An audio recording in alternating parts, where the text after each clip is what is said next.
Okay, let's look at adding functions together, so adding the two graphs. And basically we draw the two individual graphs and simply add the y values together. Not that I'm suggesting this is how you would do x squared plus x, because obviously we know what that is, it's our parabola.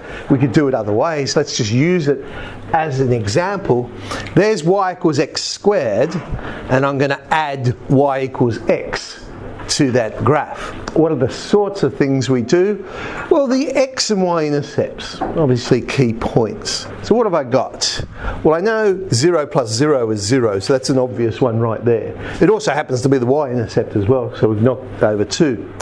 But the other thing, I guess, what we're looking for is when we look at the two graphs, when is it the same distance above and below? Now, if you've got a picture, it could be as simple as just sliding your ruler along and seeing when the measurement's the same. Roughly about there. So that would be an x-intercept as well. Then you just need to, well, I say draw lines. Again, it might just be a ruler, whatever. So I'm going to draw a whole series of lines that cuts both of them. Well, I might have got carried away. There we go. And then each of those, again, adding them together. If I've got my ruler, I just do the measurement, start plotting some points in, and the shape starts emerging. And then join the points. We have our parabola. Okay, so that's the basic idea. X plus 1 on x. X, 1 on x. And I'm going to add these two together. As far as x-intercepts and y-intercepts are concerned on this one, well, it's not going to have any, because we've got a discontinuity there at the y-axis. So it doesn't exist at that point. But some logical points to pick. Points of intersection are good because you're just doubling the y value. And I'll do that one down here as well. But now we're just adding them. You know, y equals x is of course an asymptote here. So we should find our points getting closer and closer as we're doing the adding. That kind of makes sense, because if we say look at the right hand side here, as I move left to right, once I've gone past this point of intersection, the amount I'm adding to the line is getting smaller and smaller and smaller. Hence my curve's getting closer and closer and closer to y equals x. So there's y equals x plus 1 on x. Things to keep in mind. As I mentioned, discontinuities. Any exclusion in the domain of either of these functions will still remain. I can't add something that's undefined to something. So that will still have exclusions, and we can see that here in our new graph. For this one, yep, that was still an exclusion in our domain. But you get something like this. Again, it's a subtle difference between what we're drawing. Function x is x plus 1 on x, and g of x is 1 minus 1 on x. And I want to draw function x plus g of x. It looks like we're going to draw y equals x plus 1. But when we look at what we're drawing, x can't equal 0. It wouldn't be possible to substitute in 0. So yep, it looks like y equals x plus 1, but we'd end up with a point discontinuity there at x equals 0. X-intercept, and that's what I was talking about, I guess, with sliding the ruler along. At the point where function x is the negative of g of x, the same distance above as below, then that must end up being the x-intercept. Symmetry. Functions, when you're adding, will retain the symmetry. So if you add an odd function with an odd function, it's going to stay an odd function. And same with an even. If you add an even function with an even function, it will stay an even function. These ones are interesting. Absolute value of x plus 3 plus the absolute value of 1 minus x. I guess the key thing to investigate here is those critical points. What's making the problem, if you like?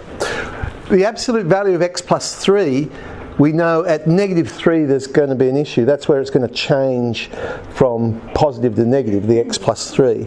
So I want to have a look. Well, what happens to the left-hand side of that point, negative 3? If I substitute in, remember definition of the absolute value? For numbers less than negative 3, it'll end up being the negative of x plus 3. How can I check? Well, just pick any number you like that's less than negative 3. Go on, pick any number you like that's less than negative 3. Minus 4. Add 3 to that for me. Minus 1. Is that negative or positive? But hang on, the answer has to be positive, therefore it's the negative of x plus 3 for that one. But then we do the same thing. What was the number you picked again? What's 1 minus minus 4? Is that positive or negative? Positive. So that one just stays the same. That one's 1 minus x. Add them together. So for that section, it's y equals minus 2x minus 2. Now, the next key point is when x equals 1. So I want to have a look in between those. Who can pick it? Oh, you're looking excited over here. Oh, no, you are. Well, trust me. Pick a number between negative 3 and 1. Smart choice. Very easy to substitute in. Substitute it into x plus 3 for me. What do you get? 3. Is that positive or negative? Positive. Therefore, it's x plus 3. Hey, sub it into 1 minus x for me. 1. Is that positive or negative? Oh, that's the same thing. So plus 1 minus x. It's just y equals 4. It's a constant y equals 4 between those values. That just leaves us with any number we like greater than or equal to 1. Give me a number bigger than 1. 3. X plus 3. What do you get? Positive. And 1 minus x? Negative. And so it'll be the negative of 1 minus x. For that section we draw the line y equals 2x plus 2. So now let's put it all together. First section, y equals minus 2x minus 2. Then we get the horizontal line, y equals 4. And then y equals 2x plus 2. And there's our graph of that function. We talked about adding graphs. Subtracting graphs, sometimes it's easier just to add the negative graph. Look at this one. Y equals x minus sine x we're going to draw here. And I've put there's y equals x and there's y equals sine x. So we still do it exactly the same way. We'll find, there we go, there's our x-intercept. I'm then adding this x-intercept to the line. Well, hang on, if I'm adding 0 to the line, I must stay on the line. Same over here on the left-hand side, I stay on the line. Unfortunately, the scale of the drawing I've done here, I can't do anything with the next intercept, but it would be up here somewhere if that line was to keep going. Then other key points. I guess the peak of the sine curve is a good one to work with. I'll add that to it and add that to it. And again, the peak here is a bit off the graph, so I've really only got 2. What we end up with is this purple curve. It's not quite symmetric for each of the section, you'll notice. So it's not like a sine curve, which is lovely and symmetric, each of those curves. It's more pushed one way. But you're still getting a curve that's winding along the line y equals x. That brings me to up here. Where's it winding? Look, if you are dealing with something which is bounded between two values. Now, sine graph is bounded between 1 and minus 1. That means the graph that I draw in should be bounded between x plus 1 and x minus 1. Imagine if I drew it in, actually that point there would probably be where the tangent to the sine curve would actually be y equals x plus 1, and this tangent would be y equals x minus 1, because it's going in between those two. Alright, let's now multiply two graphs together. Again, if we just draw each individual one and play with that. X times e to the x. There's y equals x. There's y equals e to the x. Again, let's look for the x-intercepts, because if you multiply by 0, you're going to get 0. Therefore, I know I've got an x-intercept there. Have a look at the sign of the function. We can break it up. So on the left-hand side of that x-intercept, I'm multiplying a positive number with a negative number. I know it's got to be down in that section. I've got to get a negative number. On the right-hand side, positive times positive. Okay, it's going to be in that section there. The y-intercept, well, we've already got the y-intercept, but again, always an easy thing to work out. You can plot that in. 1 becomes an important number again, because if you multiply by 1, you get the same answer. So wherever 1 is, so let's say here's 1 on the line y equals x. If I'm multiplying it by y equals e to the x, then it must stay in that same position at x equals 1. And I could do the same down here. The difference this time is I'm multiplying by negative 1. So it's not going to stay on that curve, but it'll be the same distance, but on the other side. Now, what's happening out at the extremities, and also approaching 0, but whatever happens, the new function will do it, the way of thinking about it. So our exponential curve is approaching 0 on the left-hand side. This curve is going to approach 0 on the left-hand side. And it approaches infinity on the right-hand side, as does y equals x for that matter, but it's more the y equals e to the x I'm interested in. So this one will do that. It ends up looking something like that. Oop, there it is. things to keep in mind. Again, I mean, there were no exclusions in the domain for this one, but if there was, then it won't be in the new one. If you can't sub it into the original graph, you can't substitute it into the new graph. Symmetry, again, you're going to have some sort of symmetry here. X squared times x plus 1 times x minus 1 cubed. I've put all three on there. Let's mark in the x-intercepts. When any of these curves have an x-intercept, my new function will have an x-intercept. So I've plotted those three in. I'm working out where it's going to be positive and negative. We start off with positive times negative times, well, that purple curve would keep going, times negative, so positive number. Then we've got negative. Next section's also negative, and the last section is positive. And, ooh, bit hard to see with the purple in there. There's our graph. It looks like I've gone flat here, but again, that comes down to the scale I've got. It actually does come down to a turning point, but it's a very small amount. So it's not flat there, it's actually coming, it inflects like the cubic, because we saw that, remember when we did our polynomials, graphing those, we know the zeros will behave like the function itself. So I'm going to get an inflection point there, and it's going to come up. Rather than just multiplying a function by any function, multiplying it by itself. So if we're squaring the graph, what happens? Single roots will become double roots. What I'm basically saying is, well, if I've got a factor of, say, x plus 1, and I'm going to square the graph, I've now got to get a factor of x plus 1 squared. So I end up with a double root. Here's my random graph. That means all of these x-intercepts, see, they're all cutting like a linear function, they're all single roots. They will become double roots, or turning points if you like. So now each one of those, it will now turn. The stationary points, so those turning points, at that x value, I'm still going to have a stationary point. The y value will change, of course, because we're squaring it. Unless it happens to be 1. So here, this turning point up here, it's a number bigger than 1. If I square a number bigger than 1, it's going to get even bigger. So up there somewhere. The negative one I've got to be careful with.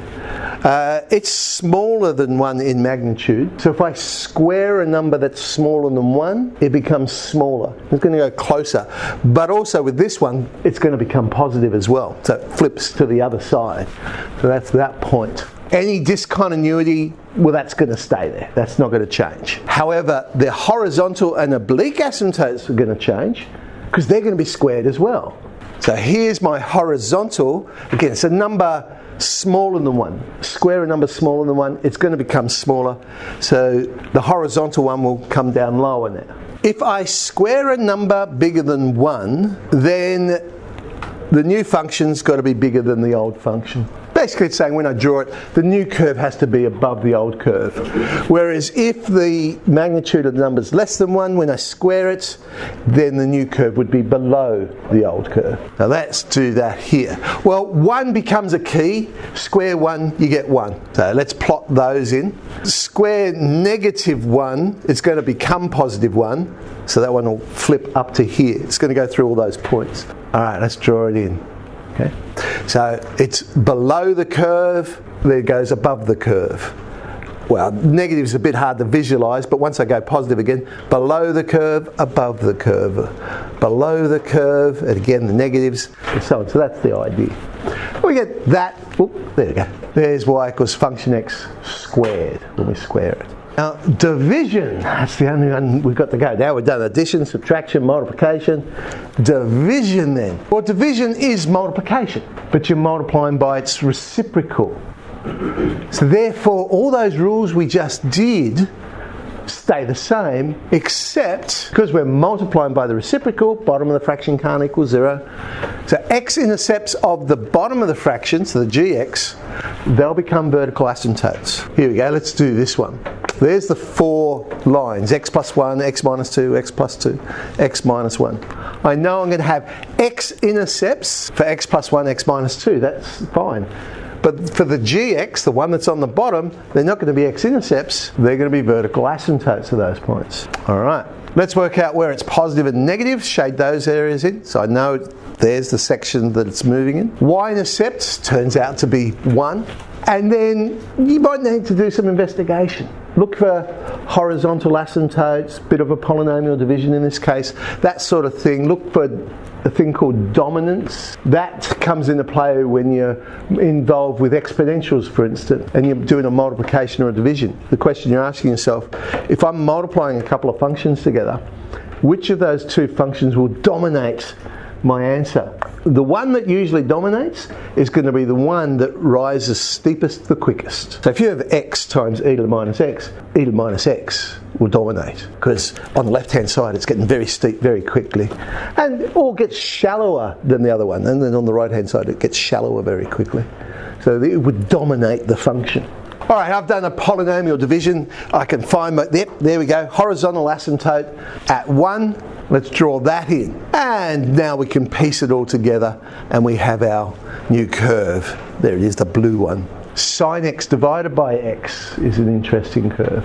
There's y equals x, there's y equals sine x. I'll have all of these x intercepts, but at x equals 0, it's not actually going to be a vertical asymptote. You see, there's this little limit here. It's what's known as the small angle theorem. I don't know if you're aware of this or not, but for very small angles, the sine of the angle is equal to that angle itself. So very small ones. Therefore, that limit becomes 1, because they're almost the same. What that's telling me then is I've got a point discontinuity here. It's not going to reach it. It'll stop at 1 at like a point. There's the sections that I'm in. So what happens? Well, think about what we're doing here. We're getting our sine curve. We're dividing it by y equals x. In other words, we're dividing it by bigger and bigger and bigger numbers as we go along. So I'm still winding along the x-axis, but it's getting closer and closer and closer. So it's getting smaller and smaller as we wind along. And it comes up to that point discontinuity here. As far as symmetry goes, an odd function times an odd function will always give an even function. Y equals x, odd function. Y equals sine x is an odd function. It's got the rotational symmetry. But look at the answer. It ended up being an even function. It had line symmetry in the y-axis. Odd times odd will always give you an even. Even times even will also give you an even, but an odd times an even will give you an odd. So it's the same type of function. When you multiply them together, you get an even function. If they're different types of functions, multiply them together, you get an odd function. Alright, that was a heck of a lot of theory for today, but there we go. 5D.